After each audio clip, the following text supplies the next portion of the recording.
پہلے ذرا یہ سن لیں. بڑا خرچہ پنجاب گورنمنٹ نے کیا، 10 ارب پلس کا جہاز لے لیا، لگژری ایئر کرافٹ، جس کے بارے میں عظمہ بخاری نے کہا کہ یہ پنجاب ایئر کے لیے خریدا گیا.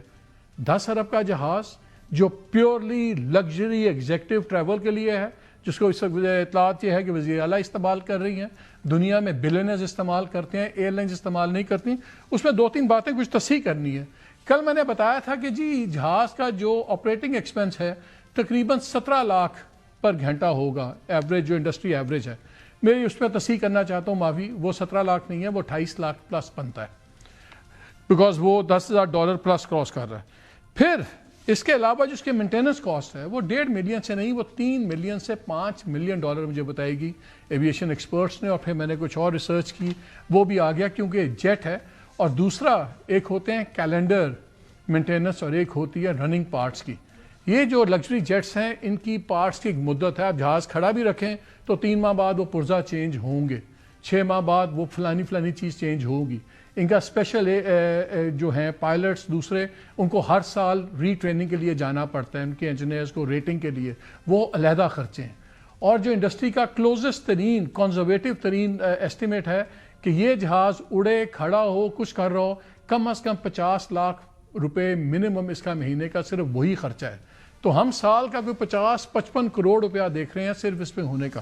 لیکن اس کی ایک انٹرسٹنگ چیز اور بھی سامنے آئی.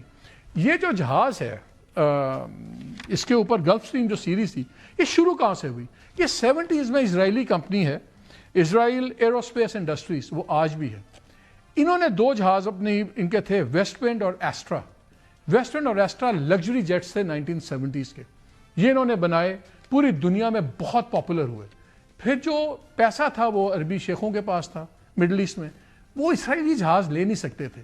پھر بڑی عقل مندی کی کام ہوئی، کمپنی دوسری کمپنی کوآپریٹ ہوتی ہے امریکہ میں، اور وہ پھر بکتی ہے، اس کو جنرل الیکٹرک والے لے لیتے ہیں، یہ اس کی ہولی سبسڈی بن جاتی. لیکن آج بھی جو اسرائیلی ایئر اسپیس انڈسٹریز ہے یہ اس کی کنسٹرکشن کے اندر مین پارٹنر ہے.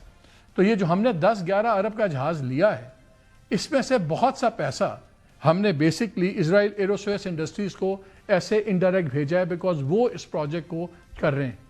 اور یہ اسرائیل کا پروجیکٹ شروع ہوا گلف اسٹریم کا بعد میں، اور اس کے وہ اس نے کہیں کہ جی which was later branded and serviced under the Gulfstream name, G100 G200 G280، یہ سارے اسرائیلی کمپنی کے شروع ہوئے تھے. اب اس کی ری پیکیجنگ وغیرہ ہو گئی ہوئی ہے. یہ ہیں ساری چیزیں جو ہو رہی ہیں، لیکن ہمیں کیا پرواہ ہے؟ 12 لاکھ کروڑ لوگوں کو نہیں پتا اگلا کھانا ملے گا کہاں سے، ہمیں کیا پر ہے؟ 40% بچے اسٹنٹڈ ہیں، ہمیں کیا پرواہ ہے؟ 2.5 کروڑ بچہ اسکولوں سے باہر ہے، کیا ہے؟ لیکن پلین تو اچھا ہونا چاہیے نا ٹریول کرنے کے لیے. وہ آ گیا ہے، اور آیا کس لیے؟ پنجاب ایئر کے لیے. اور ایک اور چیز میں آپ کو بتا دوں، یہ جہاز اس تک یوز ہو رہا ہے، اس کا کال سائن ابھی بھی امریکن ہے کیونکہ امریکن رجسٹرڈ تھا. اس کا شاید کال سائن انہوں نے بنایا ہوا ہے پنجاب 2، مجھے بتایا گیا شاید پنجاب 2 ہے اس کا کال سائن. ابھی وہ اسی کال سائن پہ چل رہا ہے. اور ایویشن کے رولز کے تحت اگر کوئی فورن کال سائن ہے تو اس کی پیمنٹ آپ ڈالرز میں کرتے ہیں. تو اس وقت پنجاب حکومت ڈالرز میں بھی کر رہی ہے، اور جسٹیفیکیشن سمجھ نہیں آ رہی. پاکستان کے میکسیمم جو ایئرپورٹس کا ڈسٹینس ہے وہ 1000 کلومیٹر کا ہے.